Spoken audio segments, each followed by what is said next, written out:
It's their loss, Percy said. What about you, Frank? Archery, he muttered. They don't like that either, unless you're a child of Apollo. Then you've got an excuse. I hope my dad is Apollo, but I don't know. I can do poetry very well, and I'm not sure I want to be related to Octavian. I can't blame you, Percy said. But you're excellent with the bow. The way you peg those gorgons, forget what other people think. Frank's face turned as red as Dakota's Kool-Aid. Wish I could. They all think I should be a sword fighter because I'm big and bulky. He looked down at his body like he couldn't believe it was his. They say I'm too stocky for an archer.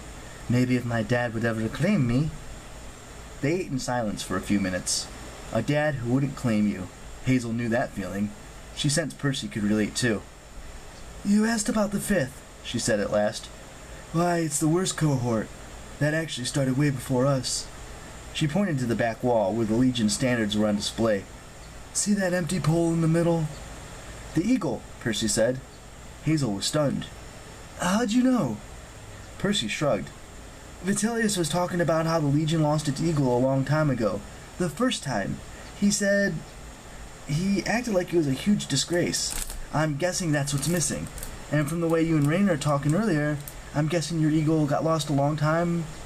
or second time more recently, and it had something to do with the 5th cohort. Hazel made a mental note not to underestimate Percy again. When he'd first arrived, she thought he was a little goofy from the questions he'd asked, about the Feast of Tuna and all, but he was clearly smarter than he let on. You're right, she said. It's exactly what happened. So what is this eagle anyway? Why the big deal? Frank looked around to make sure no one was eavesdropping. It's the symbol of our camp. A big eagle made of gold. It's supposed to protect us in battle and make our enemies afraid. Each Legion eagle gives its powers, and ours came from Jupiter himself. Supposedly Julius Caesar nicknamed our Legion Fulminata, armed with lightning, because of what the eagle can do. I don't like lightning, Percy said. Yeah, well, Hazel said. It didn't make us invincible. The 12th lost its eagle the first time way back in ancient days, during the Jewish rebellion. I think I saw a movie like that, Percy said. Hazel shrugged. Could be. There's been lots of books and movies about legions losing their eagles. Unfortunately, it happened quite a few times. The eagle was so important. Well, archaeologists have never recovered a single eagle from ancient Rome. Each legion guarded theirs to the last man because it was charged with power from the gods. They'd rather hide it or melt it down than surrender it to an enemy. The 12th was lucky the first time. We got our eagle back. But the second time... You guys were there? Percy asked. They both shook their heads. I'm almost as new as you. Frank tapped his vibratio plate.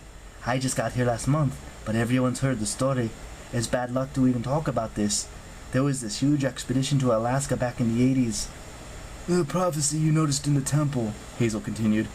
The one about the 7 demigods and the doors of death.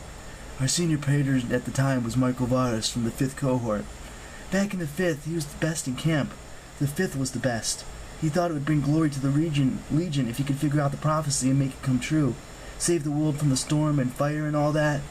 He talked to the augur, and the augur said the answer was in Alaska. But he warned Michael it wasn't time yet. The prophecy wasn't for him. But he went anyways, huh? Percy guessed. What happened? Frank lowered his voice. A long and gruesome story. Almost the entire 5th cohort was wiped out.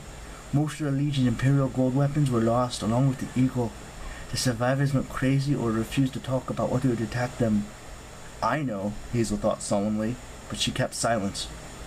Since the eagle was lost, Frank continued, the camp has been getting weaker. Quests are more dangerous. Monsters attack the borders more often. Morale is lower. The last month or so, things have been getting much worse, much faster. And the 5th cohort took the blame, Percy guessed. So now everyone thinks we're cursed. Hazel realized her gumbo was cold. She sipped a spoonful, but the comfort food didn't taste very comforting. We've been outcasts of the Legion since the Alaska disaster. Our reputation got better when Jason became praetor. The kid who's missing? Percy asked. Yeah, Frank said. I've never met him before my time, but I hear he was a good leader. He practically grew up in the 5th cohort.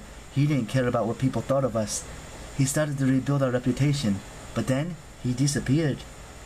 Which put us back to square one, Hazel said bitterly. Made us look cursed all over again. I'm sorry, Percy. Now you know what you got yourself into. Percy sipped his blue soda and gazed thoughtfully across the dining hall. I don't even know where I come from, but I've got a feeling this isn't the first time I've been under an underdog. He focused on Hazel and managed a smile. Besides, joining the Legion is better than being chased through the wilderness by monsters. I got myself some new friends.